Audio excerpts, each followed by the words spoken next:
You have been in the game for quite a long time now, and you've written a lot of copy in the health industry. You actually have feedback from the great, late Clayton Makepeace. He even likes your copy as well. What are some of the biggest things that have changed since when you got started to how the industry works today? Like I watch these massive financial companies, like $100 million a year, just get decimated within the space of like 9 months. But actually, I was lucky enough to coach with Dan Ferrari for a short period of time. I never forget one of the best pieces of advice he ever gave me was... Dan Locke said, copywriting is $1 trillion industry. And if you think about how many products are being sold and actually rely on copy, the guru side, the coach's personal brand coaching info guys, is like the small little pond of copywriting that's like here. But then there are other people outside of that bubble, and those are the guys that, let's say, work in like with a ClickBank offer, or they're spending like $50,000 a day on ads, like $100,000. And then if you write even a simple email, you could be making $100,000 from one email. If you kind of dial it back to copywriting, the fundamental skill of copywriting is being able to come up with original ideas and then communicate them effectively.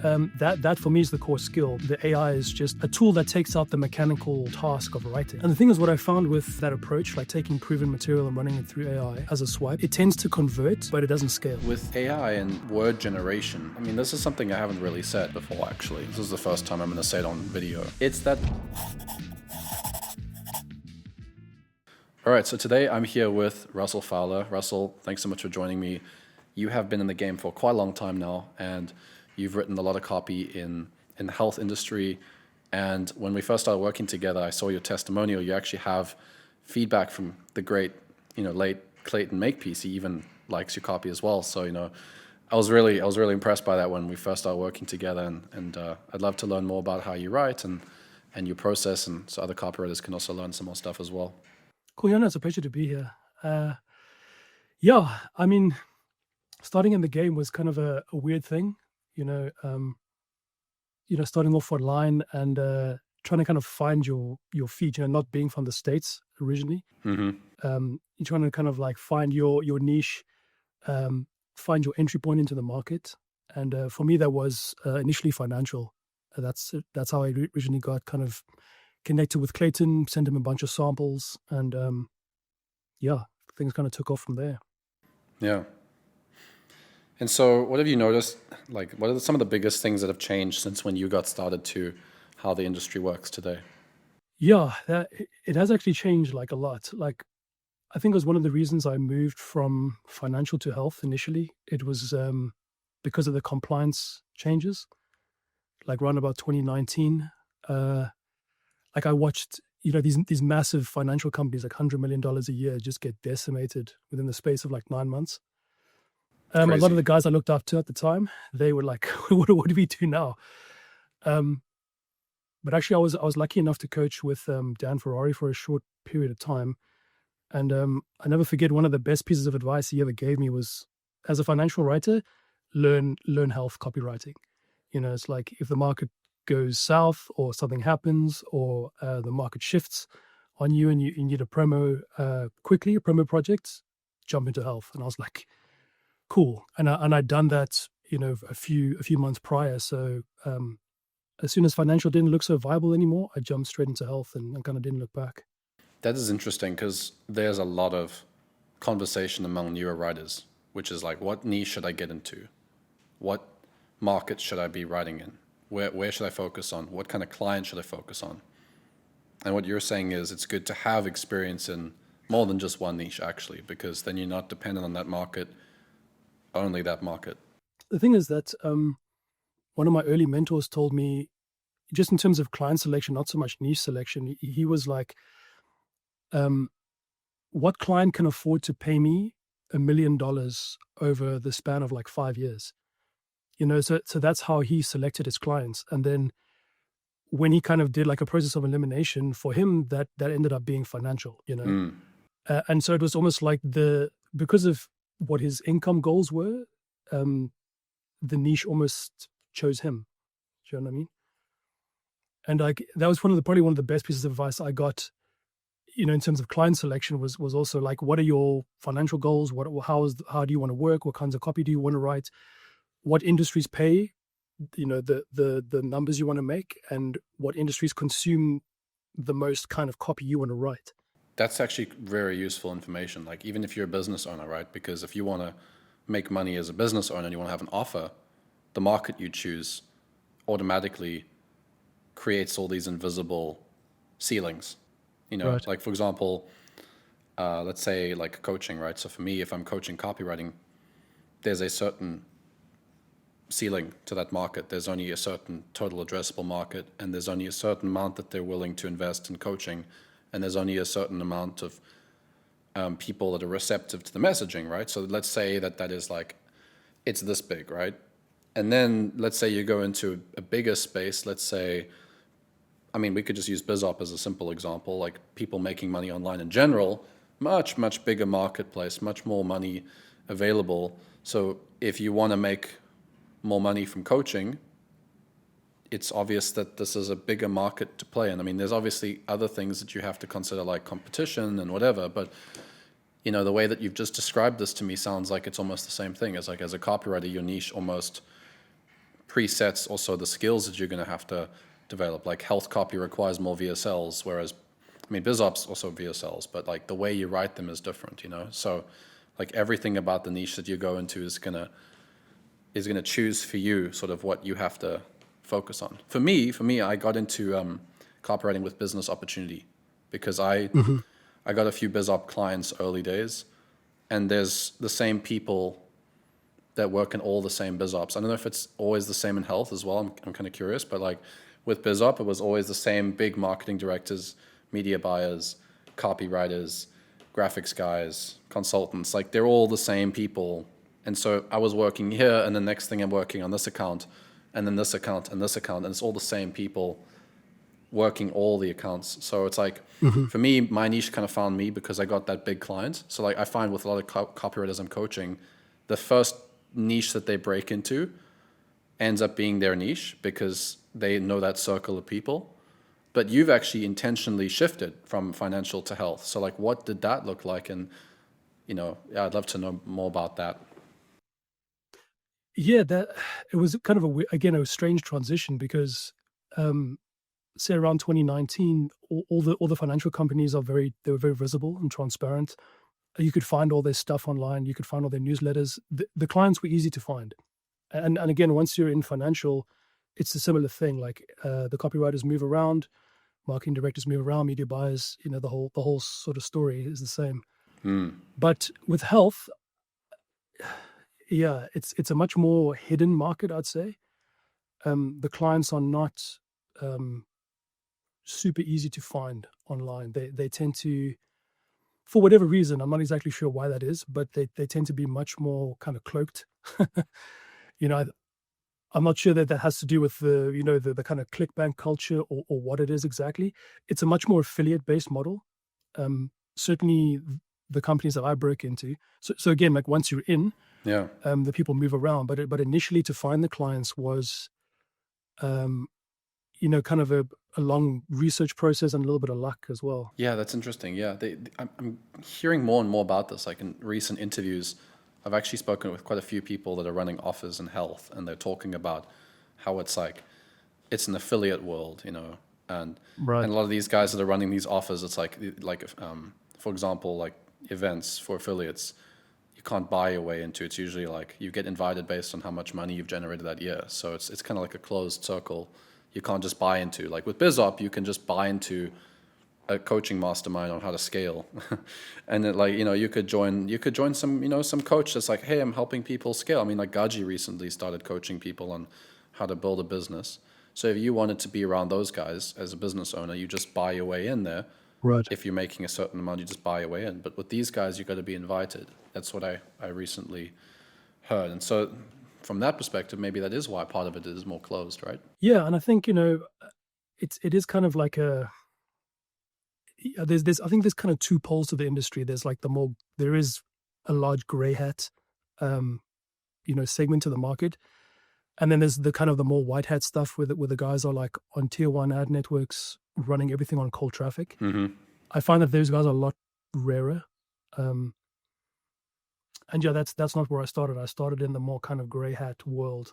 But having said that, there are absolute killers in that space. Like I always laugh at the label of A-list copywriter, because there's a few guys that I know that would destroy most kind of chest thumping A-listers online. and they just stay in their cave and they make millions for themselves and their clients. Yeah. Like it's insane. Like 7 figures a day type thing, but they're not visible. Like you don't know who they are. You don't really know how they're operating.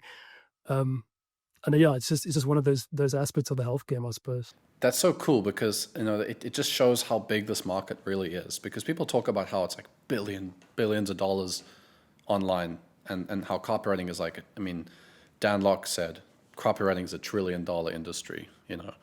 And if you think about how many products are being sold and actually rely on copy, the guru side, the coaches, personal brand coaching info guys, is like the small little pond of copywriting that's like here. And that's sort of the one that's been biz-opt and everyone talks about. And, most of the clients I've worked with and copywriting I've worked with, they're all kind of living in that bubble. But then there are other people outside of that bubble. And those are the guys that, let's say, work in like with a ClickBank offer or some sort of gray hat, Right. let's say like a supplement company, and they're spending like $50,000 a day on ads or something insane, and it's like $100,000. And then if you write even a simple email, you could be making $100,000 from one email, So it just like blows all the results out of the water that you would get as a copywriter in like this little bubble here. You could write one email outside of that bubble for the right business, and now suddenly you're the 7-figure A-lister. Exactly.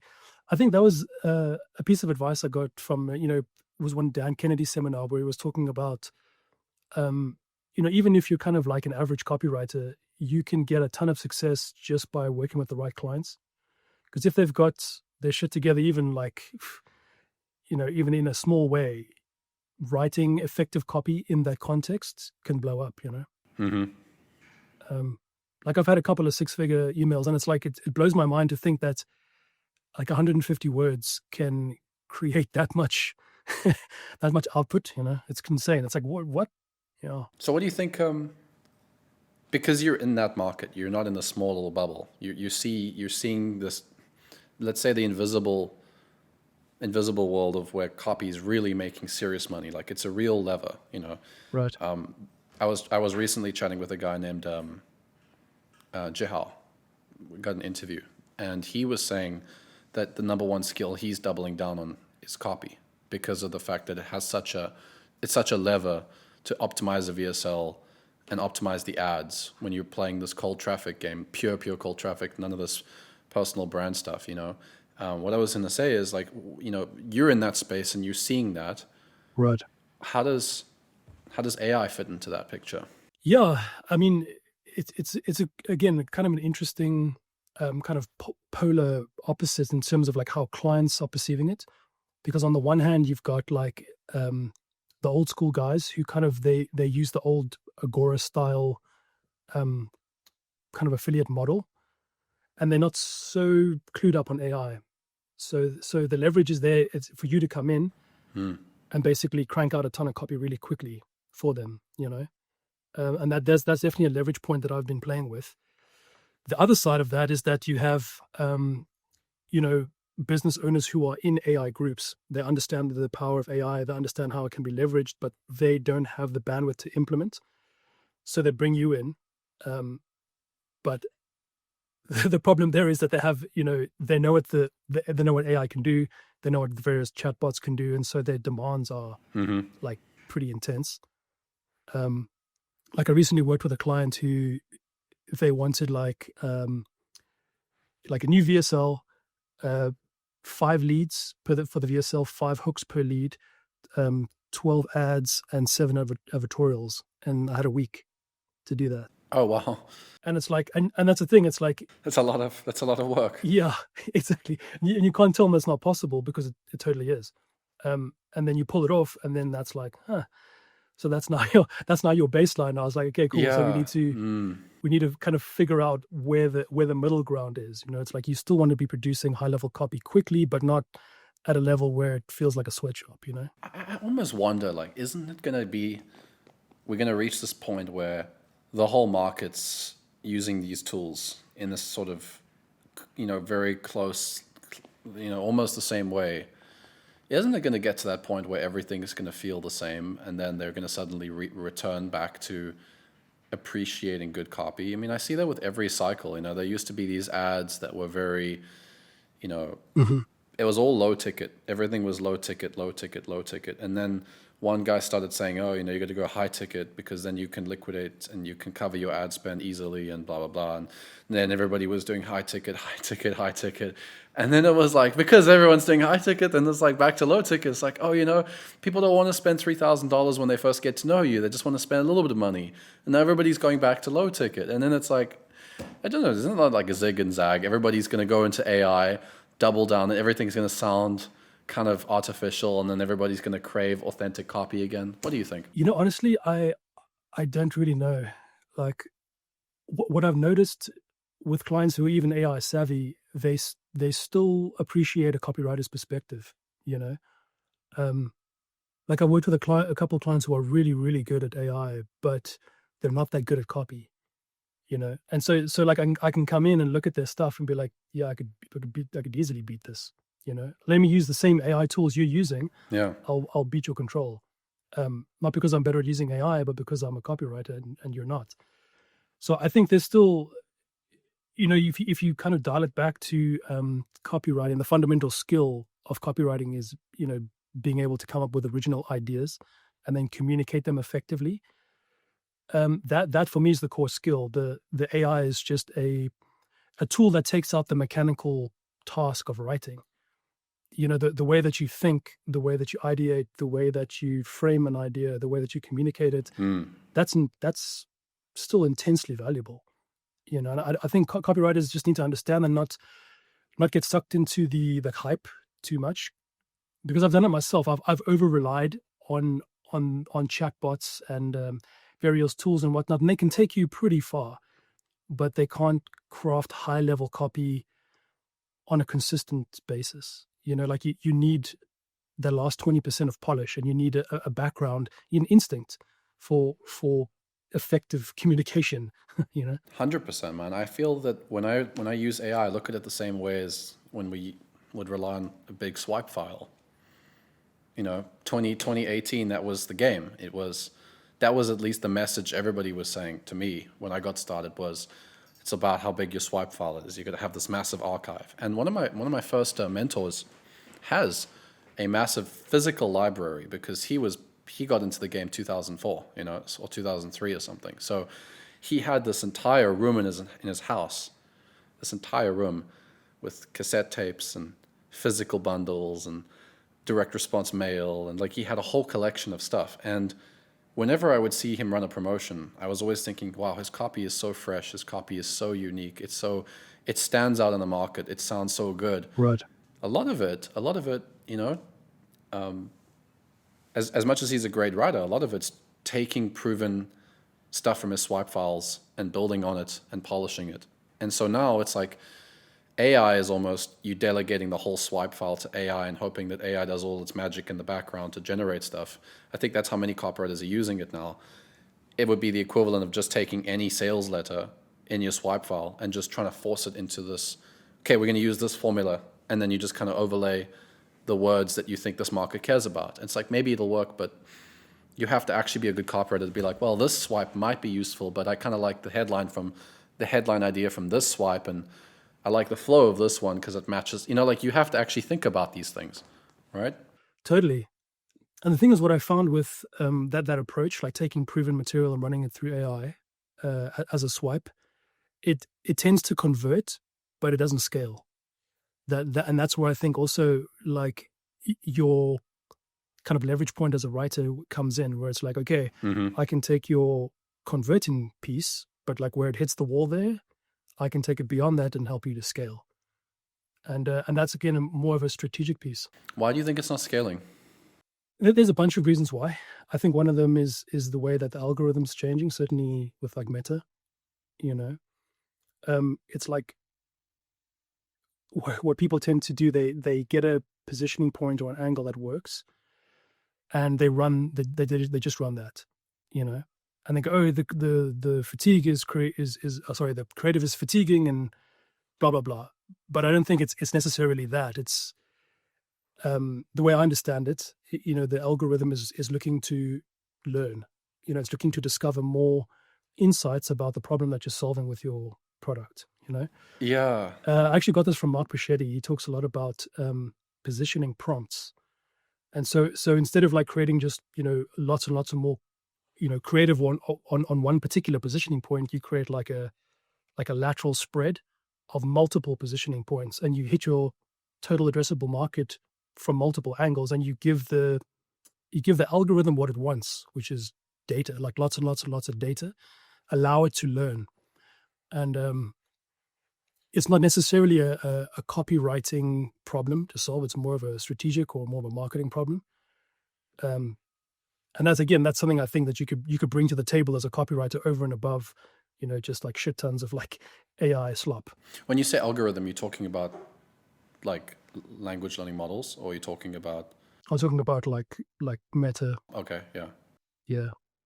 Yeah, with AI and word generation, I still, this is something I haven't really said before, actually. This is the first time I'm going to say it on video. It's not that exciting, but it is the first time I've said it. It's that when ChatGPT came out, 2022, November, I generated $15,000 in December consulting businesses on AI to copywriting workflow integration. Like the very month after AI came out, I was working with AI and already helping two seven-figure guys, two seven-figure business owners, and quite a lot of copywriters. I was consulting them on how to do it, $15,000 of consulting. So the day AI came out, literally made 5 figures from it.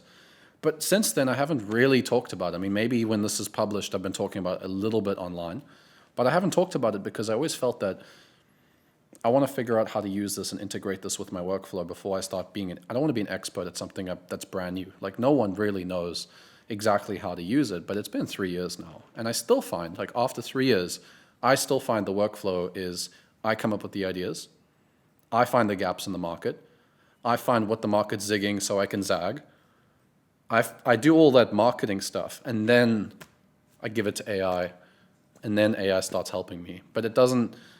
It's very small. It's a very small part of my initial work. Even now, I mean, I know some copywriters are using it. I know some copywriters are using it as like a research aid and a idea generation aid. Mm-hmm. You can probably use it like that. I haven't found it very useful for me. So I'm curious, like, what parts of the creative workflow have you integrated AI into? Yeah, I pretty much use it for everything at this point. I was a late comer to AI. I resisted it for a very long time. I think one of the reasons was because the previous company I worked at, we had like a house style, and I found it took me way longer to get the AI to write in that style. Mm-hmm. I could write it faster and get better results,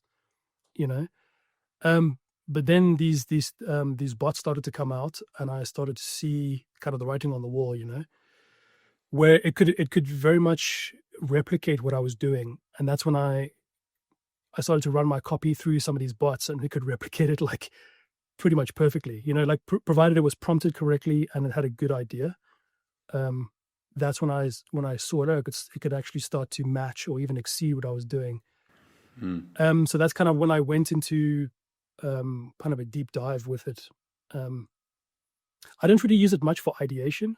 I still like to come up with the ideas myself because I think that's where the value of as a copywriter is. And there's a lot of the times you'll ask the AI to ideate, and it kind of spits back what's already out there, And when it comes to brand new, fresh ideas, it needs a lot of assistance. You need to kind of guide it along the process. So I don't really use it that much for ideation, but for research, it's super helpful, especially with like gathering like medical studies and whatnot. Yeah. So you can give it a bunch of ingredients and be like, yeah, come up with a plausible mechanism for this batch of ingredients, or go the other way. It's like, this is the problem that it solves. Find studies that I could use to support this ingredient mechanism. You'll still need to tell it what the mechanism is, though, right? Like, if you first have to say, here's my understanding, like you have to know what a mechanism is to explain it correctly, unless you have a bot, unless the bot's already pre-trained on mechanisms, I guess you could say. Exactly. And it's a kind of a funny thing because like, I always wonder about that. Again, coming back to the market selection idea, it's like, how sophisticated do your mechanisms need to be in your market? How sophisticated does your copy need to be? So again, I kind of lean into markets where you already have to have a decent background in copy and know how to convert in that market, because it does kind of give you an edge there when you're talking to clients. And Yeah.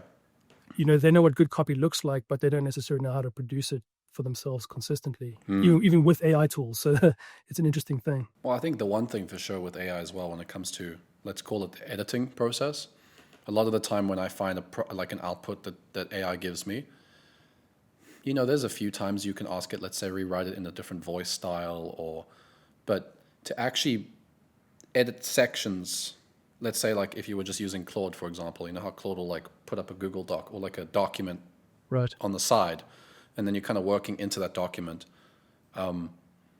Asking it to edit a section, let's say like, oh, I don't really like the close, can you make that a bit more compelling? I don't find those prompts to be particularly useful. I find usually like I'll tell it what I want the close to look like, and then it's like I just end up writing the close in my prompt, like make the close about this, this, and this, and this, and this, and then it's like, okay, great idea, and then it like literally puts my copy in the close. So what I usually end up doing is I usually take let's say the V1 or V2, because I technically wrote V1 outline, right? I wrote V1's outline, it fleshed it out, now I've got V2, then I go and edit the V3. So AI for me is usually just the V2, that middle fleshed out part. I'm not sure what I was going to say something though. I was going to say that like the thing with that is, because, maybe you found a way to do that part, but let's say you have a client, let's say you're running a VSL, and now the VSL is not converting at the level that they want, right? The cost per lead is way too high. Right. Do you ask AI to write the whole VSL again? Or, it takes a copywriter to come in and say, hey, most people have dropped off within the first 10 minutes of watching this. We might not actually have to change the rest of the VSL. Let's just work on the lead. Like that you might not actually have to generate a whole new VSL. Whereas if you're a business owner that doesn't understand copy too well, like you're not too familiar with that process, you might just think, all right, well, this VSL's bad. Let me go write a whole new VSL. You don't need to necessarily, right? So it's like... Yeah, exactly. Just getting back to your point about editing, like I don't edit with AI. That's the part that I do manually. And it's funny because I always thought that, copywriting was really editing. It's like to get it to that last 20% of polish, it takes a kind of seasoned eye, because I've had that exact same experience where you tell the AI to fix it, tweak this, not quite like that, fix this transition. It doesn't really know how to do it, and it's actually faster. And that's where you kind of get that organic sound in the copy, is like editing manually. And then getting back to your question about like, what to do when a VSL doesn't do what it's supposed to do. Yeah, like that's where your experience comes in. And the thing is, what I do like to use AI for in that context is, instead of like having the mindset of beating a control, because it's relatively easy to do that, and you could do that without copy. My thing is like, I want to produce, high levels of quality testable copy, because I think that's a lot of the time, I don't know, clients don't really have a structured process for testing, so Right. that's something where you can also add value. You can come in and bring your process for testing and then be transparent. I guess I use AI for this, but it's in order to get the VSL from what it's doing now to what it's supposed to be doing. You probably make best friends with media buyers then. I try They to. must be like they're like, oh, thank goodness, finally a copywriter who like integrates like loads of testing, because that's what the affiliate guys do a lot of the time. A lot of them don't even have copywriting as their core skill set. A lot of them, they just run hundreds of split tests until they find the winning creatives.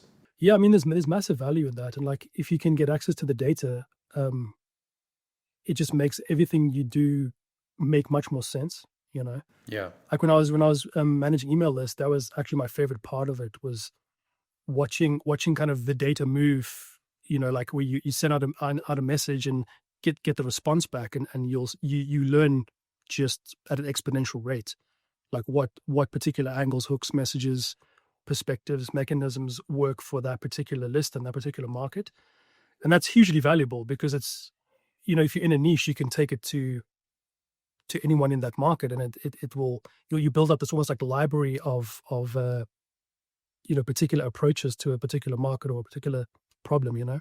Yeah, the value add is it's so much more than just the words, which is why I don't think any of the very established copywriters are treating AI they're not worried about it because they don't see it as a replacement. It's just another tool. It's like you got Swipe, you got formulas, you've got tactics and strategies, you got a couple of playbooks that you have for your favorite copywriting coaches. Now you got AI as another tool, just another tool. What I have found, which is super cool, is that this tool is so much more of it's such an industry changer compared to something like Swipe. It's such an industry changer in the sense that business owners, I've experienced this with many of the copywriters in the dojo, right, is that they're being given responsibilities that you would previously have to work a very long time for business owners to be open to that idea. Like when I started, right, even getting the data on some of my stuff was sometimes like there's a wall. Sometimes the clients don't even want to share the data, right? They didn't want to share data. They didn't want to. You didn't have much strategic input. It was the media buyer or the marketing director. You would kind of just be the copy generator, and then, I mean, this has just been my experience, right? I'm sure it's very different depending on which niche and industry, but at least BizOp was a lot like that. They like protect the data. You have to like position yourself on the sales call correctly to get that data and have strategic input. What AI has done, which is really cool, is now business owners know that the generation of copy is a lot easier. They're looking for ways that they can give their copywriters more opportunity and more responsibility and more strategic thinking, because they're like, well, we've got this talented marketer on our team. They're not sitting writing copy all day now because AI is helping them. Let's get them to do more valuable stuff for the business. They're more receptive. They're like, I don't think anybody's struggling to get data anymore. Like Right. anyone, at least I'm coaching, is like they're all getting data. They're all having input on the marketing message and the framing and the positioning and even potentially in like how to structure the offer and like even what the upsell should be.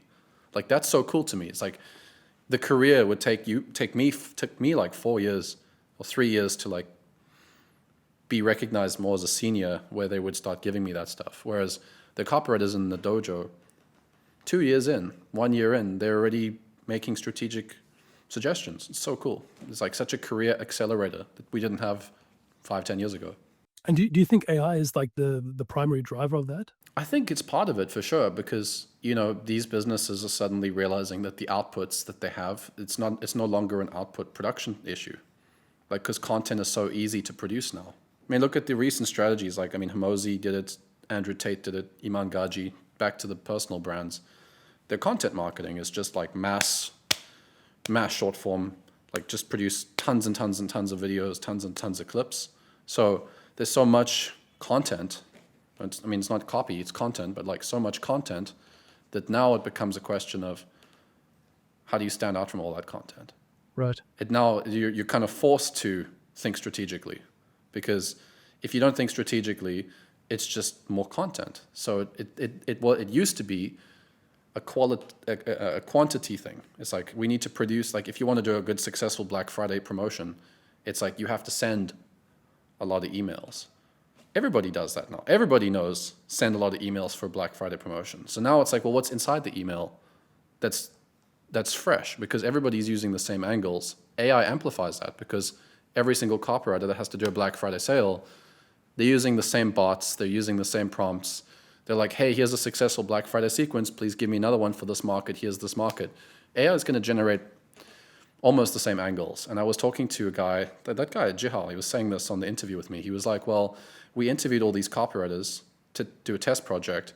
9 out of 10 of them produced the same sort of angles and copy ideas, because AI basically helped them with the workflow. So there was no fresh stuff, because AI was doing the same thing. So, Right. we can only speculate on what's going to happen. But I would say if AI is like predictive text, right? It's trying to predict what the most logical next word should be based on its data set and however it works. You're going to get a lot of very similar outputs, because most copywriters are putting the same inputs in, and that produces more of the same, which sends us from quantity to quality. And it's like we need this idea. We need stuff that's fresh. We need stuff that's different to what AI is outputting. We need that. And then, I mean, if there's a bot, let's say it's trained on a certain context set. So like, I know some of these bots, for example, you'll have like a large prompt that kind of instructs the bot on how to operate. And then there's a lot of context, like, hey, here's 10 VSLs that performed, or here's 10 VSL leads, or whatever the bot's, here's some proof, or here's some examples of what works. Maybe that stuff's going to work for 6 months, just like in the market when you funnel hack. You funnel hack, you got a title, you got a lead, everybody's using that title lead, suddenly ClickFunnels is like, this is the funnel that's working right now. Everybody uses that within 6 months. It's not working as much because everybody's heard that same angle. So I think it's the same with the bots. It's like you got that thing, everybody generates that same sort of style until it stops working. Either you update the bots with copy that's fresh, that's different, or you're doing what you do when you like edit it to like your own liking with that as the foundation, So I don't remember if that was your question, but that's sort of what my perspective is on it. Yeah. No, I mean, it makes sense because I mean, like that sort of thing happens anyway, but it's like AI is like shortening the time horizon of that. It's like you have a working angle, everyone swipes it. It works for maybe 6 months to a year. Now that time horizon is now shortening to a few months, Yeah, exactly. It's a catalyst. It just speeds that thing up. Exactly.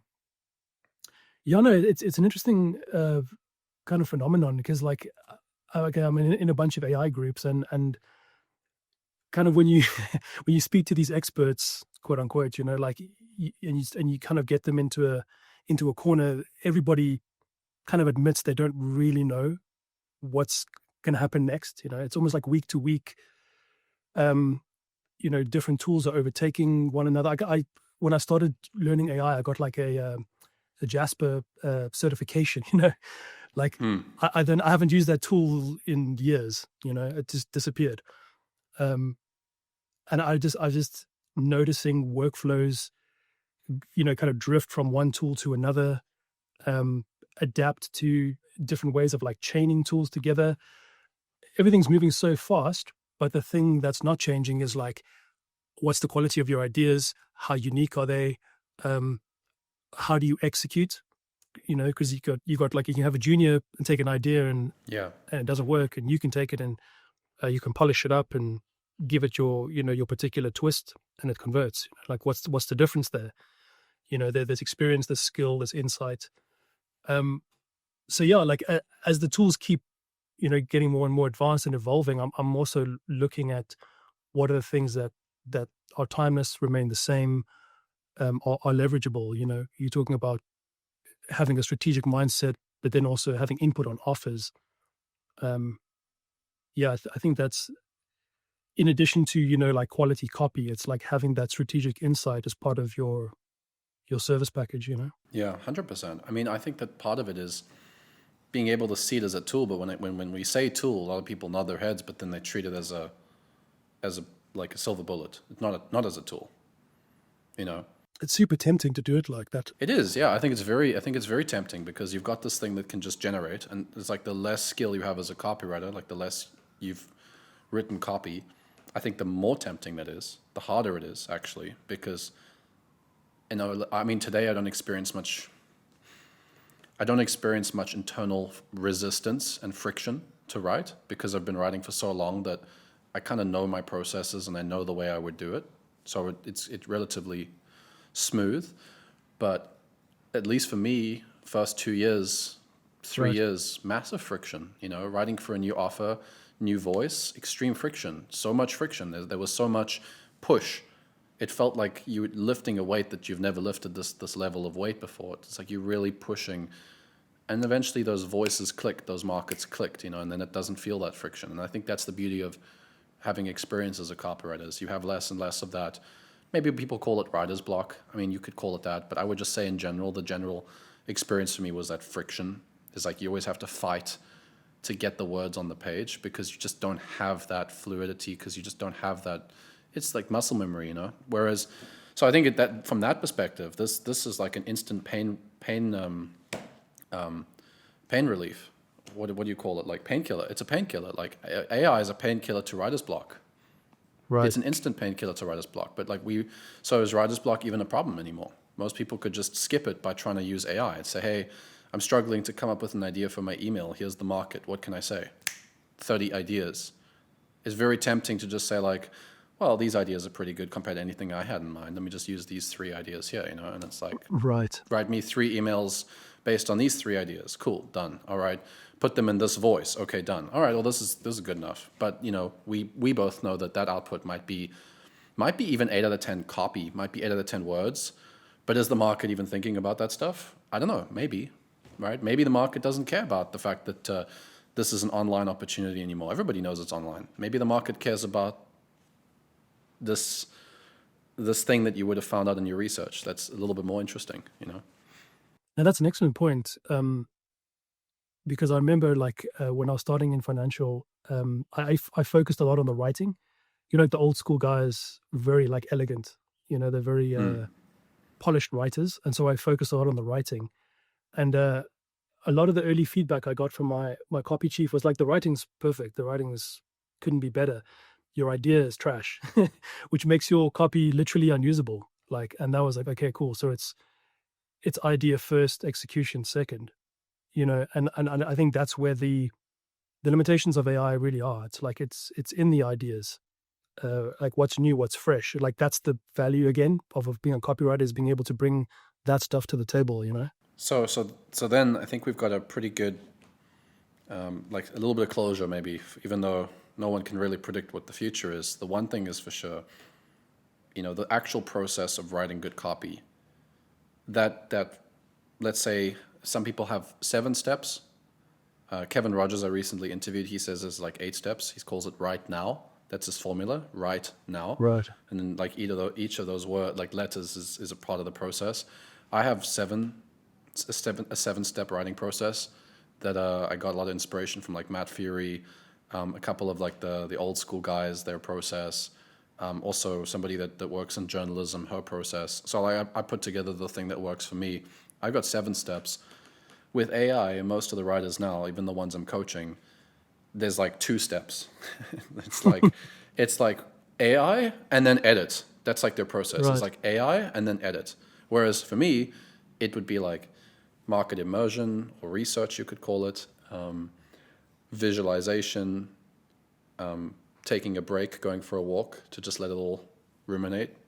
4th step's only writing, and then even when that's the first draft, no pressure. 5th step is editing, and I have to actually reference my process real quick, but that's the first 5 steps. But those first 4 steps, market immersion, you can get AI. Tell me what this market's like. You can skip. It's tempting. Go tell me what the market's thinking about. Here's 3 VSLs. Break down the market. Give me a psychographic analysis. Here's 3 VSLs. That doesn't tell you what the market thinks. That tells you what those copywriters assumed about the market. It's not the same thing, right? It's probably there's a lot of relevant information in there. But if you have a VSL and you base your entire market research on what some copywriters assume they know about their market, I would argue you can only get so much of a control from that, because there's an instant limiter based on previous assumptions that VSL gave you. Like in BizOp, right? I brought this up the other day in the dojo, is if you give me a VSL on Amazon e-commerce, making money from Amazon, you give me a VSL from 2 years ago. That was a control VSL. Maybe 3 years ago. It doesn't talk about AI. It talks about the market back in pandemic, when they were getting government checks for free. They were stuck at home, and everything was digital because they're in their room all day. So the BizOp market was perfectly thinking about Amazon, because they're well, I'm stuck at home. I've got all this free cash flow. I want to do something online because that's the future. Amazon just fits that perfectly back then. So you could just literally talk about you could have a very, very basic mechanism. Just Amazon FBA in itself was a really good mechanism. Just that idea. It's you can make money with fulfillment by Amazon. Fulfillment. It's not a sophisticated mechanism. Now, if you take that VSL, you feed it to AI is going to tell you what the market thinks. It doesn't think that anymore. People know what Amazon is. I know that industry. If you do another Amazon ad, everybody's heard that. So now, maybe not even now, 2 years ago even, back in 2023, a better control is something to do with AI. You might hear a headline that has something to do with Amazon just invested $4 billion into AI development, and here's how me and a small group of my friends are getting paid every single month, while we sleep, thanks to this new tool, and how you can too. Something like, something a bit around that sort of framing is more AI, Amazon AI. That angle was like, was crushing. Yeah, I don't think your bot's going to do that unless you're a good writer and you know what you're looking for. It's just going to tell you that assumption based on that previous VSL or email sequence or whatever. Yeah, exactly. I mean, that's a really good point. I mean, like you were talking about swipe files earlier, like even being able to select a relevant swipe takes copy skill, because like how would you know that if you weren't a copywriter? Like you wouldn't be in tune with the market. Oh, it's evolved. The market awareness has moved on. It's like you need to be in tune with. You're talking about market immersion as well. You need to be in tune with what the market's already heard. What are they talking about now? Yeah. That whole thing about getting into the conversation in your market's head. Yeah, those things I've found those aspects. AI is not great at it. Not yet, at least. This is so amusing to me in a as well, because the very ability to do competitor analysis means that you know what businesses are making money, which means you shouldn't have a problem You shouldn't have a problem prospecting. Right. So like majority of copywriters, aspiring copywriters, let's say at 2-3K a month, which is not, it's great. It's a great starting point, but they're struggling to find where are the good clients. That's what they're saying. Where are the good clients? If you don't know where the good clients are, it's a skill issue more than a client acquisition issue, in my opinion, because it means you cannot actually do competitor analysis, which is like a core part of creating conversion copy on cold traffic, because you need to know what your competitors are debating about. What I'll say to people when they send me copy for review in the dojo is I say, you should check out this business. Go look at them on ad library. Look at the top angles that they're currently using. It'll give you some ideas for your mechanism. Your mechanism is like low sophistication for this market. Boom. Like that's the feedback. It's not anything to do with the words. And it's like, well, I know what those 3 businesses are, and I don't even write in that industry because I just know I know those businesses are the top guys. So if you're a copywriter listening to this and you're struggling with client acquisition, you also struggling with competitor analysis because you can't find the top businesses. And it's not that hard to do that, but that's a core skill. And if you're thinking like AI is way down the path to worry about the AI application of that. It's like you first needed like know who's even in the industry. Then you got a starting point.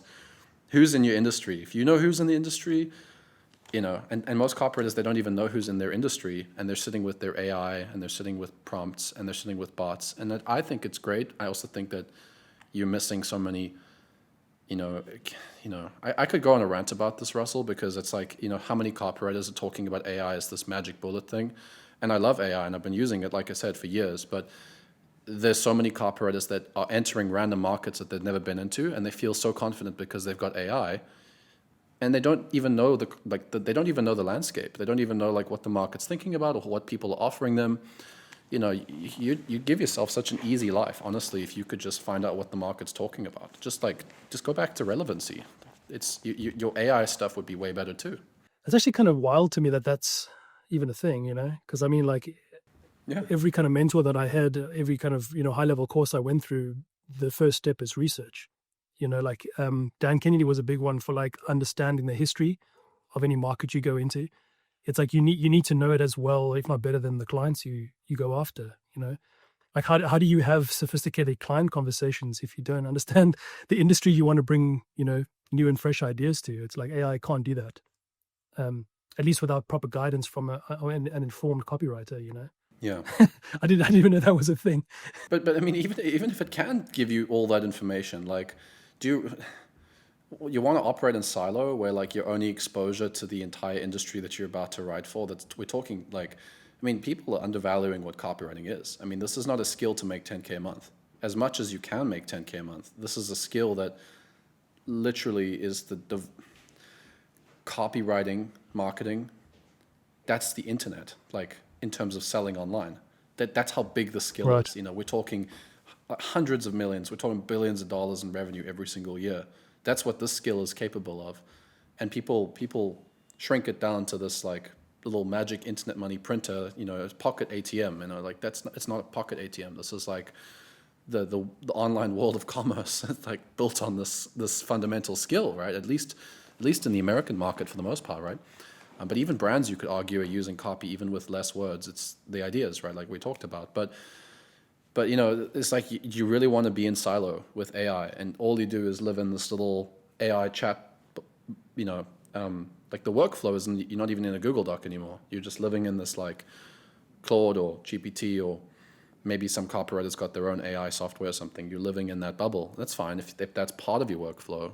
But I'm like, no, zoom out. Like that's just one of your tools.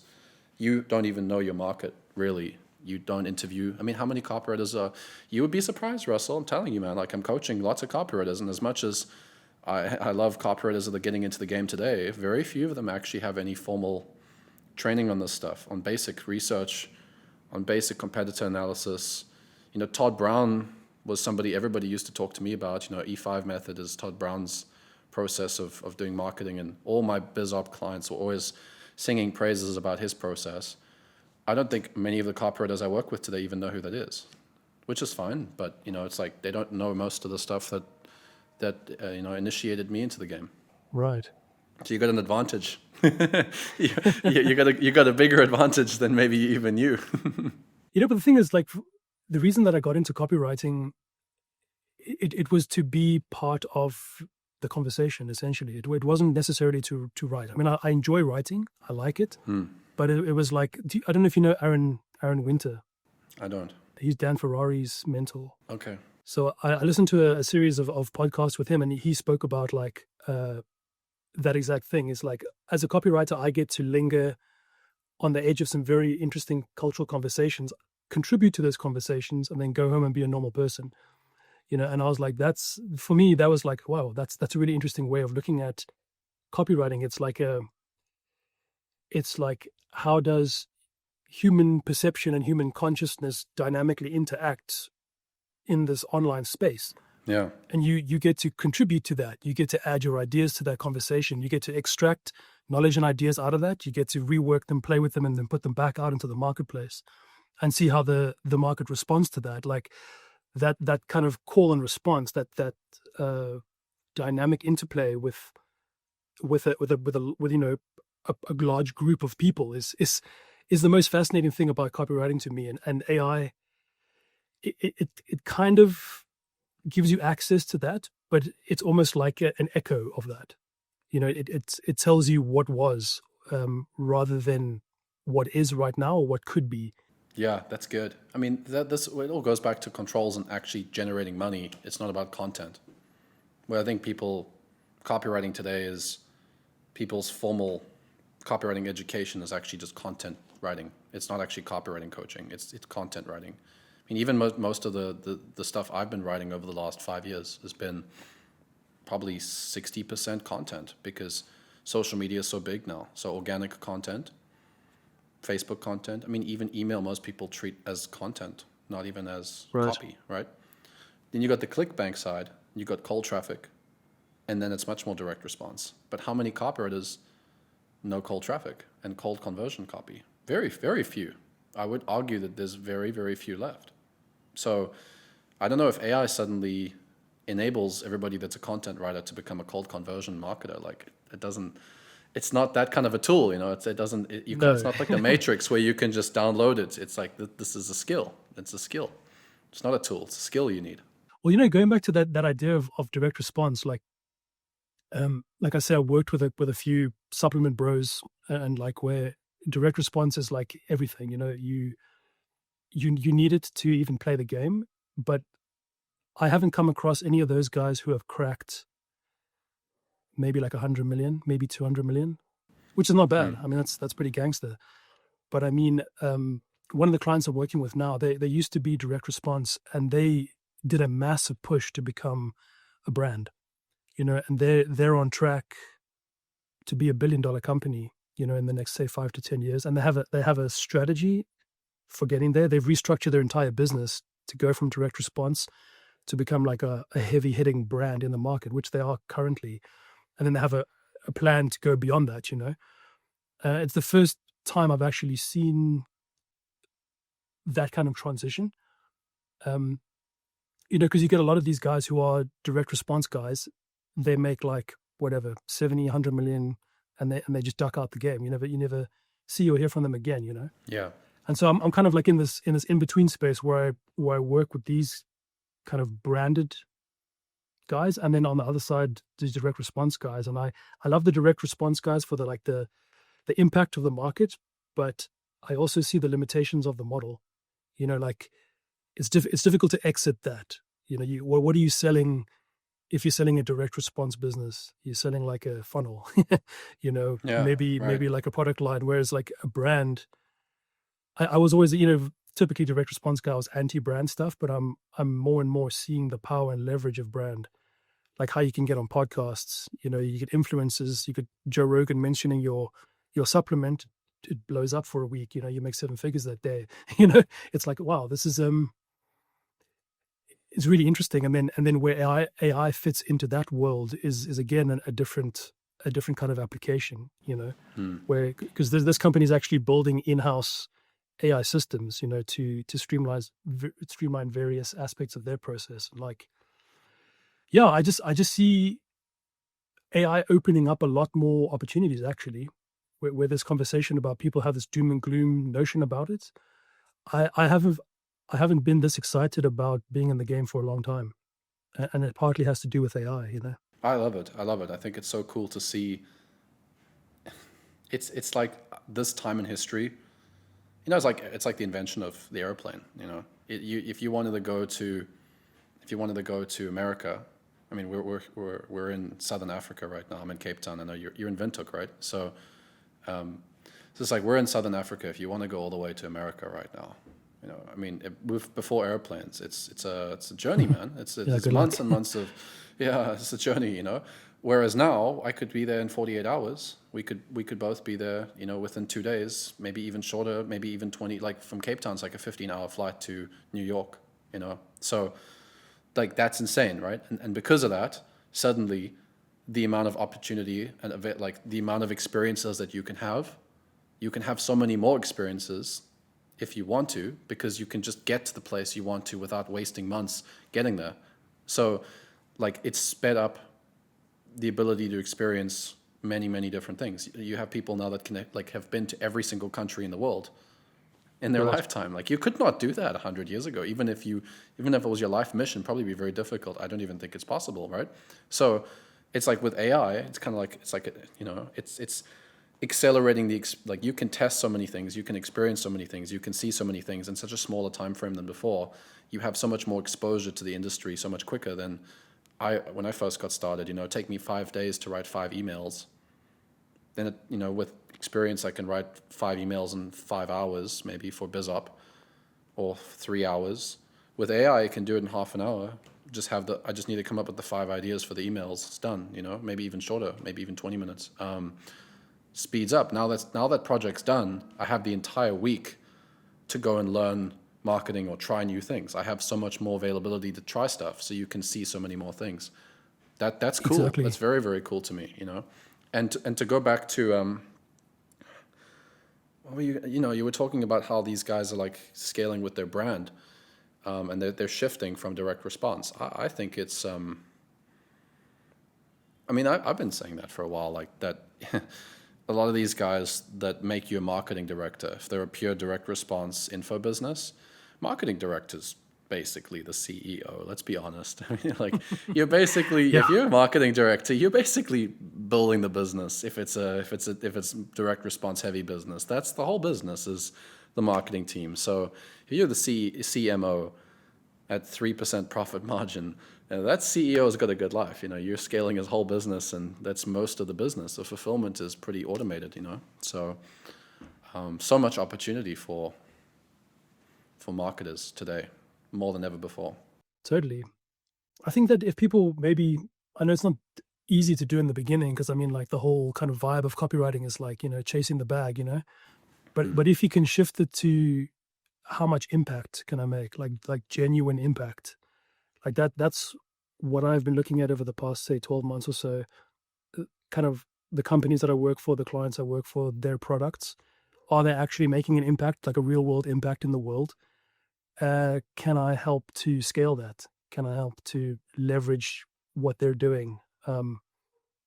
That for me again is exciting. It's like it's cool to make a ton of money. Make no mistake, it's super fun. And it's like it's kind of like a nice measurement of your skill level.